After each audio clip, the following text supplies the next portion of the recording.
Hello EAMCET exam అనేది అయిపోయింది. ఇప్పుడు ఇదంతా హాలిడేస్. ఇప్పుడే మన చేతిలో కొత్తగా ఫోన్ వస్తుంది.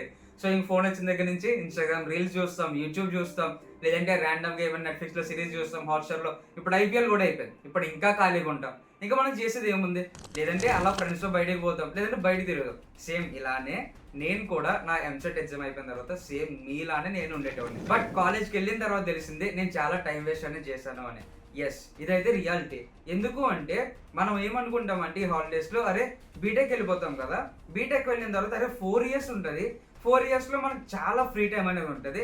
మనం ఈవెన్ ఒక సెకండ్ ఇయర్లో లేదా థర్డ్ ఇయర్లో స్టార్ట్ చేసినా సరే మనకి చాలా టైం అనేది ఉంటుంది. సో మనం ఈజీగా జాబ్ అనేది క్రాక్ చేస్తాం అని ఈ ఇల్యూజన్లో మనం ఉంటాం. బట్ రియాలిటీ వచ్చేసి బీటెక్ 4 years ఎట్లుంటుంది తెలుసా? బీటెక్ ఫస్ట్ ఇయర్లో అరే మనం ఇప్పుడే కాలేజ్కి వెళ్ళాం, ఇప్పుడే మనం ఈ ఎంజాయ్మెంట్కి ఈ ఎన్విరాన్మెంట్కి మనం ఇప్పుడిప్పుడే అడాప్ట్ అవుతాం. సో మనం మెల్లమెల్లగా స్టార్ట్ చేద్దాం. సో ఫస్ట్ ఇయర్ ముందైతే మనం ఎంజాయ్ చేద్దాం అని చెప్పి ఫస్ట్ ఇయర్ ఎంజాయ్ చేస్తాం. సెకండ్ ఇయర్ ఎట్లుంటుందంటే అరే సెకండ్ ఇయర్లోకి వెళ్ళిన తర్వాత మనకి చాలా కొత్త కొత్త టెక్నాలజీస్ అనేవి తెలుస్తాయి. ఈ టెక్నాలజీస్ అన్నీ కూడా అరే ఇప్పుడు ఏఐ ఎలా ఉంది, డేటా సైన్స్ ఎలా ఉంటుంది, వెబ్ డెవలప్మెంట్ ఎలా ఉంటుంది, సైబర్ సెక్యూరిటీ ఎలా ఉంటుంది, ఫుల్ స్టాక్ డెవలప్మెంట్ ఎలా ఉంటుంది అని చెప్పి ఒకటి ఒకటి ఒకటి ఈ ప్రతి దాని గురించి కూడా మనము అలా చూడడానికి వెళ్తాం. ఇలా చూసిన తర్వాత నీకు ఏమీ అర్థం కాకుండా ఒక కన్ఫ్యూజన్ స్టేట్లోకి వెళ్ళిపోయి అరే ఏం నేర్చుకున్నాను కూడా నాకు అర్థం కావట్లేదు, అసలు ఈ వెబ్ డెవలప్మెంట్ కరెక్టేనా, లేదా డేటా సైన్స్ కరెక్టా, లేదా డేటా సైన్స్ తర్వాత మిషన్ లెర్నింగ్ చేస్తే కరెక్టా, లేదా సీదా ఇవన్నీ వదిలేసి ఏ టూల్స్ నేర్చుకుంటే కరెక్ట్ అని చెప్పి సెకండ్ ఇయర్లో ఈ కన్ఫ్యూజన్లోకి పోతాం. అండ్ థర్డ్ ఇయర్ అంటావా, నీకు ఫోర్త్ ఇయర్లో ఎలా ప్లేస్మెంట్స్ వస్తాయి కాబట్టి థర్డ్ ఇయర్ మొత్తం అంతా కూడా అరే ఎలా అయినా సరే డిఎస్ఏ చేయాలి, డిఎస్ఏ జావా మీద కూర్చుంటా అని చెప్పి థర్డ్ ఇయర్ డిఎస్ఏ స్టార్ట్ చేస్తారు. పోనీ అది కంప్లీట్ అవుతుందా? ఒక 2 months 3 months కూర్చుంటావేమో కరెక్ట్గా. బట్ పోనీ అది కంప్లీట్ అవుతుంది అంటే మేబీ అవ్వకపోవచ్చు. ఇంకా ఫోర్త్ ఇయర్ అంటావా, నీ కంప్లీట్ ఈ ఎడ్యుకేషన్లో ఈ ఫైనల్ ఇయర్ అనేది ఎలా అయిపోతుంది కూడా తెలియదు. నువ్వు చిటికేసే లోపు నీ ఫైనల్ ఇయర్ అనేది అయిపోతుంది. ఇప్పుడు ఈ వీడియో దేనికోసం అంటే నాకు తెలుసు అందరం ఒక రీసెట్ మోడ్లో ఉంటాం. ఇంటర్ ఎగ్జామ్స్ అయింది, ఇంటర్ ఎగ్జామ్స్ అయిపోయిన తర్వాత ఒక 45 రోజులని కంప్లీట్గా కూర్చొని ఎంసెట్ ప్రిపేర్ అయ్యాము. ఎంసెట్ ప్రిపేర్ అయింది కాబట్టి ఎంసెట్ ఎగ్జామ్ కూడా అయిపోయింది. ఇంకా రిజల్ట్స్ వస్తాయి మెల్లమెల్లగా. సో ఈ లోపు నేను రిలాక్స్ అవుతాను. రిజల్ట్ వచ్చిన తర్వాత అప్పుడు కాలేజెస్ గురించి ఆలోచిస్తానులే అని చెప్పి పక్కన కూర్చుంటావు. బట్ రిజల్ట్ వచ్చాక కూడా నువ్వు ఒకవేళ ఈ వీడియో కానీ చూస్తూ ఉంటే నేను చెప్పేది ఏంటి అంటే నేను 4 skills అనే చెప్తా. ఈ 4 skills అనేవి నువ్వు కాలేజీకి వెళ్ళక ముందే నువ్వు ఎక్స్ప్లోర్ చేయగలిగితే నువ్వు బీటెక్ అనేది ఒక ప్రీ ప్లాన్లో పోతావు. బీటెక్ వెళ్ళిన తర్వాత నువ్వు చాలా థింగ్స్ని ఎక్స్ప్లోర్ చేయాలి. నేను ఫస్ట్ ఇయర్లో 4 skills అయితే ఎక్స్ప్లోర్ చేసాం. అసలు ఆ 4 skills ఏంటి అనేది ఈ వీడియోలో చూద్దాం. ఈ 4 skills లో నువ్వు మినిమం ఒక 2 సెలెక్ట్ చేసుకొని నువ్వు ఎక్స్ప్లోర్ చేయగలిగితే ఒక యావరేజ్ ఇంజనీర్ స్టూడెంట్ లా కాకుండా కొంచెం ఆలోచించి కొంచెం ఎక్స్ప్లోర్ చేసి నీకంటూ ఒక మైండ్ సెట్ అనేది డెవలప్ చేసుకొని నువ్వు డిగ్రీ అయ్యాక బయటకు వస్తావు. ప్లేస్మెంట్ రావడం రాకపోవడం అనేది పక్కన పెట్టేసాయి. బట్ ఈ స్కిల్స్ని కానీ నువ్వు ముందే ఎక్స్ప్లోర్ చేసుకొని కాలేజ్ లైఫ్ లో కానీ నువ్వు ఇంకా డెవలప్ చేసుకోగలిగితే you can earn money from the skills. Yes, this is the fact. ఇప్పుడు మనం ఈ వీడియోలోకి అయితే వెళ్ళిపోదాం. Let's get into our video.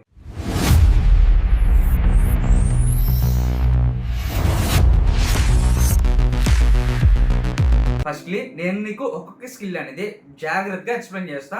Pen paper పక్కన పెట్టుకుని అయితే కూర్చో. ఓకే, ఫస్ట్ వచ్చేసరికి ఏఐ. ఏఐ అనేది మనము లాస్ట్ ఫ్యూ ఇయర్స్ నుంచి చూసుకుంటే ఈ ఏఐ వల్ల ఆర్టిఫిషియల్ ఇంటెలిజెన్స్ వల్ల చాలా జాబ్స్ అనేవి లే ఆఫ్ అయిపోయాయి. అండ్ అలానే చాలా కొత్త జాబ్స్ అనేవి కూడా క్రియేట్ అయ్యాయి. ఇప్పుడు శామ్ ఆల్ట్మన్ అనే వ్యక్తి ఎంతమందికి తెలుసు? ఈయన ఓపెన్ ఏఐ CEO. ఈయన లాస్ట్ టైం ఒక సెంటెన్స్ పాస్ చేసిండు. ఏంటి అంటే ఏఐ వల్ల జాబ్స్ అనేవి రీప్లేస్ అయిపోతున్నాయి అని. ఇప్పుడు మొన్న రీసెంట్ గా ఇంకొక స్టేట్మెంట్ పాస్ చేసిండు. ఏంటి అంటే ఏఐ వల్ల నేనే కొంచెం పొరపాటు పడి ఉంటా, ఏఐ అనేది జాబ్స్ అని రీప్లేస్ చేయదు, ఏఐని ఎవరైతే యూజ్ చేస్తున్నారో వాళ్ళు మిగతా జాబ్స్ పర్సన్స్ ని రీప్లేస్ చేస్తారు అని రీసెంట్ గా ఆయన చెప్పాడు. సో దీన్ని బట్టి ఏంటి, మీరు ఏఐని నేర్చుకోవాలి. ఇప్పుడు మీ డౌట్, అన్న నేను ఇప్పుడు ఏఐ కంప్లీట్ గా నేర్చేసుకోవాలా, ఏఐని ఎలా బిల్డ్ చేయాలనేది నేర్చుకోవాలా, లేదా ఏఐని ఎలా యూజ్ చేయాలనేది నేర్చుకోవాలా? ఇప్పుడు దీనికి ఆన్సర్ ఏంటి అంటే మీరు ఈ హాలిడేస్ లో ఏఐని ఎలా యూజ్ చేయాలి అనే దాని మీద వర్క్ చేయండి. ఇప్పుడు దీన్ని మీరు ఎలా చేయొచ్చు అంటే మీ డైలీ రొటీన్ బిల్డ్ చేసుకోవచ్చు, లేదంటే మీ యొక్క డైట్ ప్లాన్ అవ్వచ్చు, లేదంటే రివిజన్ టైం అవ్వచ్చు, లేదంటే మీ యొక్క స్టడీ టైం అవ్వచ్చు, లేదంటే మీ యొక్క ఫ్రీ టైంని ఎలా యూజ్ చేసుకోవాలి, ఎలా యూటిలైజ్ చేసుకోవాలి అనే దాని మీద మీరు ఏఐని యూజ్ చేసుకొని మీరు వీటి మీద అయితే వర్క్ చేయొచ్చు. ఇప్పుడు ఏఐలోనే సెకండ్ యూసేజ్ ఏంటి అంటే ర్యాండమ్ గా ఏదైనా ఒక పీడిఎఫ్ అనేది డౌన్లోడ్ చేసి పెట్టుకో. అది ఏదైనా ఏఐ టూల్లోకి వెళ్ళి ఆ పీడిఎఫ్ అనేది ఏఐ టూల్లో ఇచ్చి దానికి చెప్పు. ఏమని చెప్తావు? అరే నాకు ఈ పీడిఎఫ్ అనేది నేను ఇప్పుడు వచ్చి ఒకసారి కూడా చూడలేదు, రేపు నాకు ఎగ్జామ్ ఉంది, ఓకే ఆ ఎగ్జామ్కి నేను ఈ పీడిఎఫ్ అనేది ప్రిపేర్ అవ్వాలి, బట్ నేను ఇప్పటికొచ్చి ఈ పీడిఎఫ్ అనేది ఓపెన్ చేయలేదు, అసలు నాకు ఇందులో కాన్సెప్ట్స్ ఏంటో తెలియదు. దీన్ని ప్రతి పేజ్ కూడా చదివి అనలైజ్ చేసి నాకు ఇందులో కొన్ని కాన్సెప్ట్స్ అనేవి ఇంపార్టెంట్ కాన్సెప్ట్స్ నీకు ఏదైతే అనిపిస్తుందో ఆ ఇంపార్టెంట్ కాన్సెప్ట్స్ నాకు ఇచ్చేసాయి. నేను అవి చదువుకొని రేపు ఎగ్జామ్కి వెళ్ళి రాస్తా. ఐదర్ పాస్ అవుతా, లేదంటే పాస్ కన్నా ఎక్కువ మార్క్స్ అనేవి నాకు కావాలి అనేది దానికి ఒక డిస్క్లైమర్ పెట్టి ఇచ్చేసాయి. ఇప్పుడు అదేం చేస్తుంది, ఆ పీడిఎఫ్ మొత్తం అనలైజ్ చేసి నువ్వు చెప్పిన దానికి అది ఇచ్చిన రెస్పాన్స్కి రెండు టాలీ అవుతున్నాయో లేదో చూసుకో. టాలీ అయితే గో అండ్ రీడ్ ఇట్. ఇప్పుడు ఇది నీకు ఎందుకు చెప్పాను అంటే మనం బీటెక్ వెళ్ళిన తర్వాత మనకి మోస్ట్ ఆఫ్ ది టైం చాలా ఎక్కువ పీడిఎఫ్స్ మాత్రమే ఉంటాయి, మనకి ఫిజికల్గా బుక్స్ ఏమి ఉండవు, మ్యాక్సిమం ఉండవు. అయితే ఇప్పుడు నువ్వు ఆ పీడిఎఫ్స్ అనేది ఇక్కడ నువ్వు హాలిడేస్లోనే ఎలా యూజ్ చేసుకుంటున్నావు, నీ ఎగ్జామ్కి తగ్గట్టు నువ్వు ఎలా యూజ్ చేసుకుంటున్నావు, లేదా నీ నాలెడ్జ్కి తగ్గట్టు నువ్వు ఎలా యూజ్ చేసుకుంటున్నావు అనేది నువ్వు ఇక్కడే ప్రిపేర్ అయితే కాలేజ్కి వెళ్ళాక it will be easy for you. అర్థమైందా? అండ్ థర్డ్ థింగ్ ఏంటి అంటే ఇది చాలా యూస్ఫుల్. నువ్వు అసలు ఆలోచించు అన్న ఇలా కూడా యూజ్ చేయొచ్చు అని. లాస్ట్ ఫ్యూ మంత్స్ నుంచి చూసుకుంటే సిల్వర్, గోల్డ్ మీరు వీటిని ఫాలో అవుతూ ఉంటే సిల్వర్ యొక్క ప్రైస్, గోల్డ్ యొక్క ప్రైస్ అనేది ఇంక్రీజ్ అవుతుంది. ఇప్పుడు యాజ్ ఏ స్టూడెంట్గా నేను ఎలా ఆలోచిస్తానంటే నేను ఎలా కాదనుకున్నా ఒక మంత్కి ఒక 200 to 300 సేవ్ చేసుకోగలను. ఖర్చు పెట్టేసిన తర్వాత ఎట్లా కాదనుకున్నా ఒక 200-300 అనేవి మిగులుతాయి.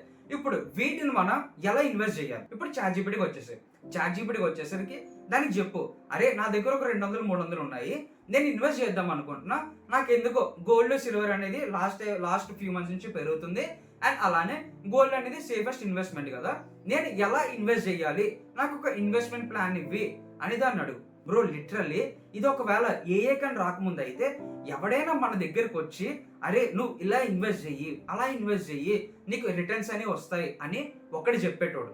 బట్ ఏఏ వచ్చిన తర్వాత ఇన్వెస్ట్మెంట్ ప్లానింగ్ కూడా ఏఐ అనేది ఇచ్చేస్తుంది. యాజ్ ఏ స్టూడెంట్గా ఇది నువ్వు తెలుసుకోవడం ఇంపార్టెంట్. పలానా దాంట్లో ఇన్వెస్ట్ చేయండి అనేది నేను చెప్పట్లేదు. ఏఏ మాస్టర్ క్లాస్ అని చెప్పి ఇక్కడ ఒక వీడియో పెడుతున్నా, ఆ వీడియో చూడు వెళ్ళి. నీకంటే ఒక పర్సనల్ చార్ట్ జీపీటీని ఎలా తయారు చేయాలి అనేది కూడా ఒక వీడియో చేసిన.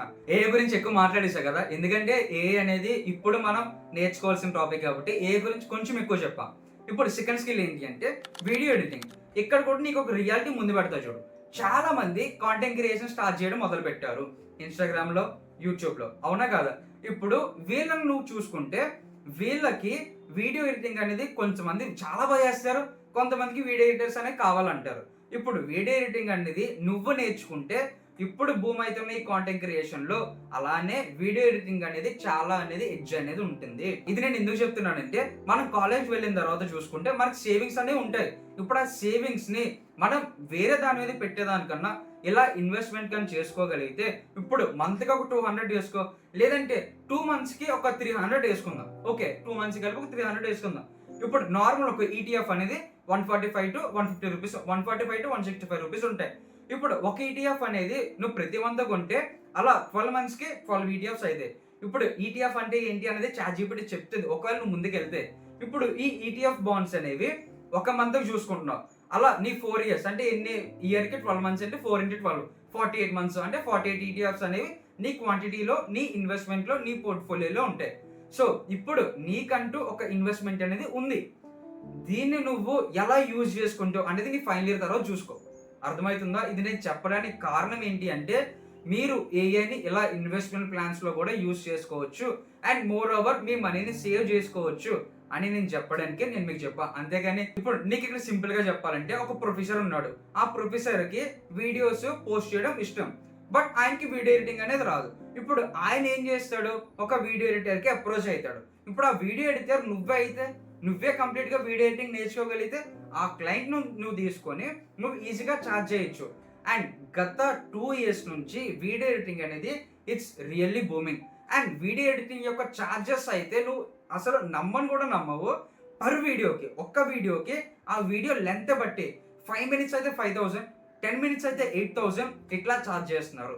బ్రో నేనే నా ఫస్ట్ ఇయర్లో పర్ మినిట్ కి 200 అట్లా ఛార్జ్ చేసి ఒక 2-3 వీడియోస్ అయితే చేసిన నేను. ఇప్పుడు నువ్వేం చేయొచ్చు, ఇక్కడ వీడియో ఎడిటింగ్ నేర్చుకొని నీ యొక్క పర్సనల్ బ్రాండింగ్ అనేది బిల్డ్ చేసుకోవచ్చు, నీ వీడియోస్ అనేవి ఎడిట్ చేసుకోవచ్చు. లేదంటే ఇలా ఏదైనా క్లయింట్స్ ని చూసుకొని ఆ క్లయింట్స్ కి నువ్వు వీడియోస్ ని ఎడిట్ చేసి ఇవ్వచ్చు.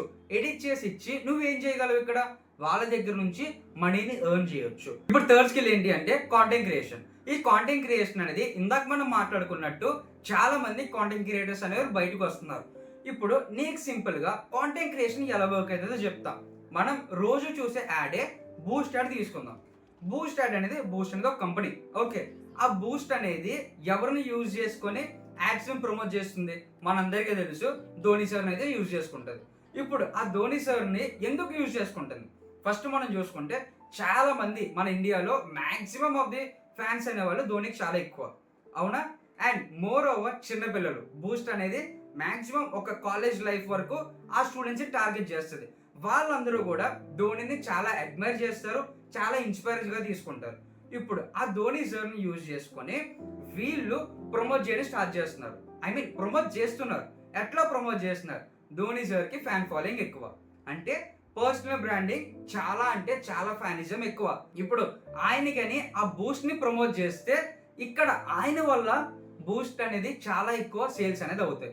సేల్స్ అయితే ఏం లాభం, కంపెనీ వాడికి లాభం. ఇక్కడ ధోని సార్కి ఏమొస్తుంది, బూస్టర్ కంపెనీ వాళ్ళు ఈయనకి పే చేస్తారు. ఇట్లా ఒక ర్యాండమ్ ఎగ్జాంపుల్ అనేది మనం తీసుకుంటే, ఇప్పుడు ఒక కంపెనీ ఉంది, ఆ కంపెనీలో ఒక మధ్య వ్యక్తి ఉన్నారు, ఆయనకి చాలా ఎక్కువ ఫాలోయింగ్ ఉంది అనుకో. ఇప్పుడు ఇన్ఫ్లుయెన్సర్ చూడొచ్చు. ఇన్ఫ్లుయెన్సర్స్ ప్రమోషన్స్ ఎందుకు చేస్తారు చెప్పు, ఎందుకు చేస్తారంటే వాళ్ళకి ఫాలోయింగ్ ఎక్కువ కాబట్టి వాళ్ళని అడ్మైర్ చేసేటోళ్ళు లేదా వాళ్ళని కొంచెం ఇన్స్పైర్ గా తీసుకునేటోళ్ళు ఈ కంపెనీ నుంచి వీళ్ళు ఏదైతే వాడుతున్నారో ఈ మధ్య వ్యక్తి మనలాంటి వాళ్ళు వీళ్ళని చూసి ఈ కంపెనీ యొక్క ప్రొడక్ట్స్ కొంటాము. ఈ కంపెనీ యొక్క ప్రొడక్ట్స్ అనేవి సేల్ అయితే గ్రోత్ బాగుంటుంది. ఒకవేళ బాగుంటే వీళ్ళకి మధ్య వ్యక్తి ఎవరైతే ఉన్నారో వాళ్ళు వీళ్ళకి మనీ అనేది ఇస్తారు. అర్థమైందా?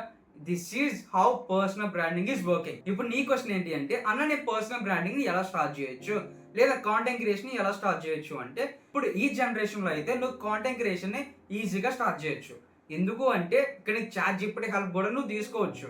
చాట్ జీపీటీ హెల్ప్ తీసుకొని నీకు వచ్చిన ఐడియాని ఆ చాట్ జీపీటీకి ఇస్తే అది మాక్సిమం ఆఫ్ ది కంటెంట్ ని నీకు ఇచ్చేస్తుంది. ఇక్కడ నీ ఎక్స్ట్రా స్కిల్స్ ఏంటి అంటే ఆ కాంటెంట్ అనేది నీకు సూట్ అవుతుందా లేదా, నీ స్టైల్లో ఉందా లేదా, అండ్ నువ్వు దాన్ని రీఫైన్ చేసుకొని ఇంకా నీ ఐడియాస్ యాడ్ చేసుకొని నువ్వు ఒకవేళ ఆ కాంటెంట్ రైటింగ్ ని ఆ స్క్రిప్ట్ ని కరెక్ట్ గా రాసుకోగలిగి దాన్ని నువ్వు షూట్ చేసి పర్ఫెక్ట్ గా ఎడిట్ చేస్తే నువ్వు కూడా కాంటెంట్ క్రియేషన్ స్టార్ట్ చేయొచ్చు. అంతే, ఇదేం పెద్ద మ్యాజిక్ కాదు, ఇదేం పెద్ద ట్రిక్స్ ఏం కాదు, జస్ట్ సింపుల్ థింగ్. ఇప్పుడు హాలిడేస్ లో నువ్వేం చేయొచ్చు, ఒకసారి అసలు ఆ కాంటెంట్ క్రియేషన్ ఎలా చేస్తున్నారు, ప్రతి ఒక్కరు ఎలా చేస్తున్నారు చూడు, నా వీడియోస్కి వెళ్ళి చూడు, అసలు నేను ఎలా స్టార్ట్ చేసిన, ఇప్పుడు నా జర్నీ అనేది ఎలా వెళ్తుంది, ఒకసారి నన్నే చూడు, నా వీడియోస్ నువ్వు కింద నుంచి చూడు. అండ్ ఇక్కడ మీ అందరి డౌట్ ఏంటి అంటే, అన్న ఇప్పుడు నేను స్టార్ట్ చేసిన తర్వాత చాలా మంది ఆల్రెడీ క్రియేట్ చేసి ఉన్నారు కదా, నాది వాళ్ళది కాపీ అయిపోతుంది కదా అంటే, ఒకవేళ నువ్వు అలాగని అనుకుంటే జిప్టో ఉంటే బ్లింకిట్ ఎందుకు వస్తుంది, బ్లింకిట్ ఉంటే స్విగ్గీ ఇన్స్టామార్ట్ ఎందుకు వస్తుంది, అమెజాన్ ఉంటే ఫ్లిప్కార్ట్ ఎందుకు వస్తుంది. అమెజాన్ ఒకటి కొత్తగా క్విక్ డెలివరీ పెట్టాడు, అమెజాన్ క్విక్ డెలివరీ పెడితే ఫ్లిప్కార్ట్ ఏం చేసింది, ఫ్లిప్కార్ట్ మినిట్స్ డెలివరీ పెట్టింది. అవునా? ఇట్లా ప్రతిదీ కూడా కాంపిటీషన్ అనేది జరుగుతుంది బయట. ఇప్పుడు నువ్వేం చేయొచ్చు ఈ కాంటెంట్ క్రియేషన్ ఈ రేసింగ్ లో అంటే, ప్రతి ఒక్కరిలాగా ర్యాండమ్ గా వాళ్ళు చేసింది కాపీ చెయ్యని నేను చెప్పను, వాళ్ళ స్టైల్ మాత్రం కాపీ చేయొద్దు. అర్థమవుతుందా?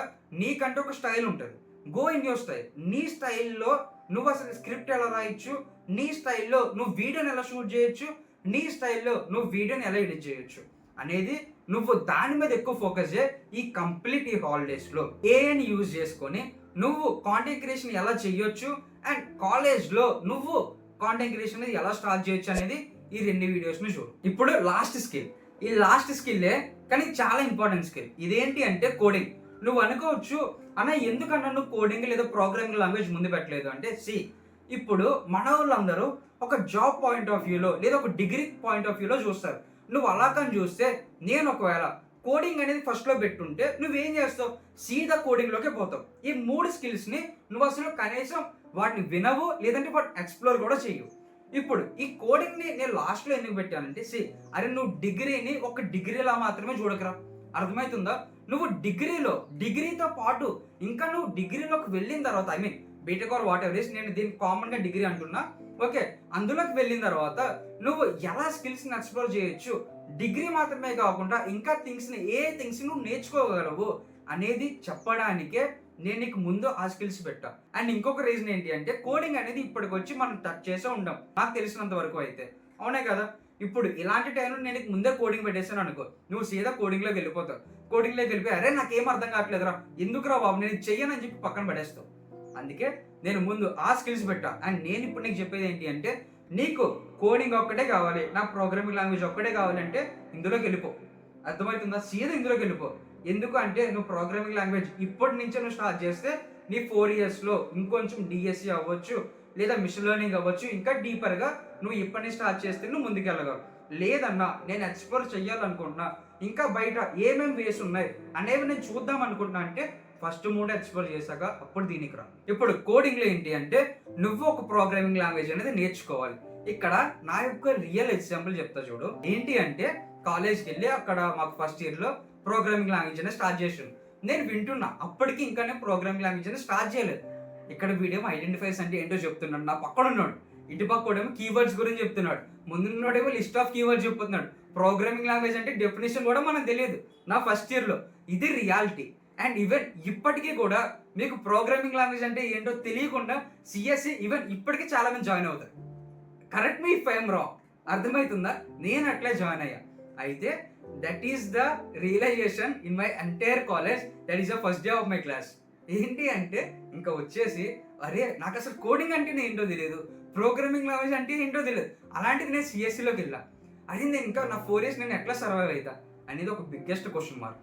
అయితే ఇక్కడ నేను నీకు చెప్పేది ఏంటి అంటే ఇక్కడ మీ డౌట్ అన్న సీతో స్టార్ట్ చేయాలా పైథాన్తో స్టార్ట్ చేయాలి. అరే నీకు నేను సింపుల్గా చెప్తున్నా చూడు. కొన్ని కాన్సెప్ట్స్ ఉంటాయి. ఏంటి కాన్సెప్ట్స్ అంటే కీవర్డ్స్ అంటే ఏంటి, తర్వాత ఫంక్షన్స్ అంటే ఏంటి, లైన్గా వద్దాం. కీవర్డ్స్ అంటే ఏంటి, కీవర్డ్స్ తర్వాత లిస్ట్ ఆఫ్ కీవర్డ్స్ ఏంటి, లిస్ట్ ఆఫ్ కీవర్డ్స్ తర్వాత కండిషనల్ స్టేట్మెంట్స్ ఏంటి, కండిషనల్ స్టేట్మెంట్స్ తర్వాత లూప్స్ అంటే ఏంటి, లూప్స్ తర్వాత ఫంక్షన్స్ అంటే ఏంటి, ఫంక్షన్స్ తర్వాత రిటర్న్ ఫంక్షన్స్ అంటే ఏంటి, రిటర్న్ ఫంక్షన్స్ తర్వాత ఊప్స్ అంటే ఏంటి. ఇలా నువ్వు ప్రతిదీ ఈ కాన్సెప్ట్స్ కానీ నువ్వు స్ట్రాంగ్ గా నేర్చుకోగలిగితే whatever is the language దాన్ని పక్కన పెట్టేసే. నా సజెషన్ ఏంటి అంటే నువ్వు పైథాన్తో అయితే స్టార్ట్ చేయి. ఎందుకు అని నువ్వు క్వశ్చన్ అడిగి చేయొచ్చు. ఎందుకు అంటే ఇప్పుడు ట్రెండ్ అవుతున్న ఏఐ అవ్వచ్చు, డేటా సైన్స్ అవ్వచ్చు, మిషన్ లెర్నింగ్ అవ్వచ్చు, ఇవన్నీ కూడా పైథాన్ బేస్ మీద ఉంటాయి. అండ్ పైథాన్ అనేది చాలా సింపుల్ లాంగ్వేజ్, నువ్వు ఈజీగా నేర్చుకోవచ్చు. అండ్ ఎక్కడి నుంచి నేర్చుకోవాలనేది కూడా ఇంకో క్వశ్చన్. నేను ఆల్రెడీ పైథాన్ మీద కంప్లీట్ కోర్స్ అనేది నేను నీకు పెట్టేసిన ఆల్రెడీ. ఇక్కడ నీకు అర్థమయ్యేటట్టు ఎంత మంచిగా ఎక్స్ప్లెయిన్ చేస్తానో నీకు ఇక్కడ లూప్స్ ది ఒక ఎగ్జాంపుల్ ఇస్తా. ఆ ఎగ్జాంపుల్ చూసి నీకు నచ్చితేనే వెళ్ళి ప్రిపేర్ అవ్వు, వెళ్ళి నేర్చుకో, లేదంటే వద్దు. ఇక్కడ చూడొచ్చు ఇదేంటంటే కంగారు పడక, ఇది చూసి ఇదేంటంటే బైక్ డ్రైవ్ చేసుకొని వైజాగ్ వెళ్దాం అనుకున్నావు. సో వైజాగ్ వెళ్దాం అనుకొని వైజాగ్ లో ఉన్న ప్లేసెస్ ప్రతి దగ్గర సెల్ఫీ దిగుదాం అనుకుంటున్నావు. అర్థమైందా? వైజాగ్ వెళ్ళి వైజాగ్ లో ఉన్న ప్లేసెస్ దగ్గర సెల్ఫీ దిగుదాం అనుకుంటున్నావు. సో అయితే ఫస్ట్ ఏం చేసావు, బీచ్కి వెళ్ళావు, బీచ్కి వెళ్ళి బీచ్లో సెల్ఫీ తీసుకున్నావు. అండ్ తర్వాత సిఎంఆర్కి వెళ్ళావు, సిఎంఆర్లోనే సెల్ఫీ తీసుకున్నావు. అండ్ అలానే కైలాసగిరికి వెళ్ళావు, డాక్ యార్డ్కి వెళ్ళావు, అండ్ సబ్మెరీన్కి వెళ్ళావు. సో ఇలా ప్రతి ప్లేస్కి వెళ్తున్నావు. ప్రతి ప్లేస్కి వెళ్ళి నువ్వు చేసే పని ఏంటి? ఇక్కడ ఒకటే పని, సెల్ఫీ తీసుకుంటున్నావు. ప్రతి ప్లేస్లోనే చేసే పని సెల్ఫీ తీసుకుంటున్నావు కదా. ఇలా ఎప్పటి వరకు చేస్తున్నావు? నీ ఫోన్ అనేది డెడ్ అయిపోయేంత వరకు. అంటే ఒకటే పని మళ్ళా అదే పని చేస్తున్నావు. ఇన్ ది సెన్స్ టెక్నికల్ గా చెప్పాలంటే the same work which can be done repeatedly until the certain condition is to be true. చూసావు కదా ఎంత సింపుల్ గా ఎక్స్ప్లెయిన్ చేశాను. ఇలానే నీకు కంప్లీట్ గా ప్రతి కాన్సెప్ట్ కూడా ఇంత సింపుల్ గా ఎక్స్ప్లెయిన్ చేస్తా. ఒకవేళ లేదన్నా నేను ప్రోగ్రామింగ్ లాంగ్వేజ్ ఒక్కటే నేర్చుకుంటాను, నా ప్రోగ్రామింగ్ లాంగ్వేజ్ ఒక్కటే కావాలి అంటే ఇప్పుడే స్టార్ట్ చేసాను. అర్థమవుతుందా? ఫస్ట్లీ కోడింగ్ మీద అయితే ఎక్కువ దృష్టి పెట్టొద్దు, ఆ కాన్సెప్ట్స్ మీద ఎక్కువ దృష్టి పెట్టు. నేను కూడా అందులో మాక్సిమం కోడింగ్ ఉంటుంది, కొన్ని కాన్సెప్ట్స్ ఉంటాయి. అక్కడ టైం లైన్ అయితే నేను మెన్షన్ చేసిన ఆ టైం లైన్కి వెళ్ళు, ఆ పర్టికులర్ కాన్సెప్ట్ విను, ఎలా వర్క్ అవుతుందో చూడు. అన్న ల్యాప్టాప్ లేదన్నా అయితే భయపడక. ఫస్ట్ ఐ థింక్ ఒక 6 అవర్స్ ఉంటుంది. ఆ 6 అవర్స్ నువ్వు ఎలా వర్క్ అవుతుంది, అసలు కాన్సెప్ట్స్ అనేవి ఎలా వర్క్ అవుతాయి అనే దాని మీదే నువ్వు ఫోకస్ చెయ్యి. కోడింగ్ అనేది నువ్వు కాలేజ్కి వెళ్ళాక చేసుకోవచ్చు. ముందు ఈ కాన్సెప్ట్స్ మీద అయితే ఎక్కువ ఫోకస్ అయ్యి. This is the video. ఇప్పుడు ఈ 4 స్కిల్స్ లో నువ్వు ఏదో ఒక 2 స్కిల్స్ ని, నేను స్టార్టింగ్ ఆఫ్ ది వీడియోలో చెప్పినట్టు ఏ ఒక మినిమం ఒక 2 స్కిల్స్ ని సెలెక్ట్ చేసుకొని ఎక్స్ప్లోర్ చేయి. ఎక్స్ప్లోర్ చేసి నేర్చుకోవడానికి ట్రై చేయి. నేర్చుకోవడానికి ట్రై చేయగలిగితే బ్రో నిజం చెప్తాను కదా, నువ్వు నీ బీటెక్ లైఫ్ అనేది మంచిగా ఎండ్ అవుతుంది. ఎందుకు అంటే ఒకటి, నువ్వు స్కిల్స్ని ఇప్పుడే నువ్వు ఎక్స్ప్లోర్ చేసేసావు. ఇప్పుడు నువ్వు కాలేజ్కి వెళ్ళాక వీటిని ఇంకా నీ బాగా ఎలా డెవలప్ చేసుకోవాలి. మీ కాలేజ్లో క్లబ్స్ ఉంటాయి, క్లబ్స్లోకి వెళ్తావు, క్లబ్స్లో జాయిన్ అవుతావు. అక్కడ నీకన్నా సీనియర్స్ ఉంటారు, వాళ్ళ దగ్గర నుంచి నువ్వు నేర్చుకోవచ్చు. అండ్ నీకు ఒకవేళ ఫస్ట్ ఇయర్లో అసలు నా కాలేజ్ లైఫ్ని నేను ఎలా రోడ్ మ్యాప్ వేసుకోవచ్చు అనే వీడియో కావాలంటే కింద కమెంట్ చేయి. I will do a video for it. అర్థమవుతుందా? And thank you for watching.